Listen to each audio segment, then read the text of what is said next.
ওসমান হাদিকে উন্নত চিকিৎসার জন্য সিঙ্গাপুরে রেফারেন্স করা হয়েছে। আজ সন্ধ্যা 4:45টার দিকে আনুমানিক বাংলাদেশ ছেড়েছে হচ্ছে ওসমান হাদিকে নিয়ে বহনকারী বিমান টিম।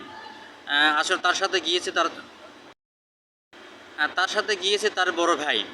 তবে বাংলাদেশে এই চিকিৎসাটা দেখভাল করবে হচ্ছে বাংলাদেশ হাই কমিশনার, মানে সিঙ্গাপুরে নিয়োজিত বাংলাদেশ হাই কমিশনার। তবে অবশ্যই আমরা সবাই তার জন্য দোয়া করবো, সে যাতে আবার আমাদের মাঝে ফিরিয়ে আসতে পারে। আসলে এরকম সন্ত্রাসী হামলায় একটা ভালো মানুষ চলে যাবে দুনিয়া ছেড়ে, এটা আসলে কখনো মানে আমাদের কাম্য নয়। দেখেন, বাংলাদেশে কিন্তু ভালো মানুষ, ভালো রাজনীতিবিদ খুব কম। তবে এইসব তরুণ রাজনীতিবিদরা খুব ভালো, মানে এখন যদি তাদের ক্যারিয়ার মাত্র শুরু, তবে এখনও তারা অনেক ভালো পারফরমেন্স করতেছে, তাদের কথাবার্তা অনেক ভালো লাগে। আশা করি আল্লাহ তাআলা তাকে আবারও আমাদের মাঝে ফিরিয়ে আনবে, এটাই সবাই তার জন্য দোয়া করি।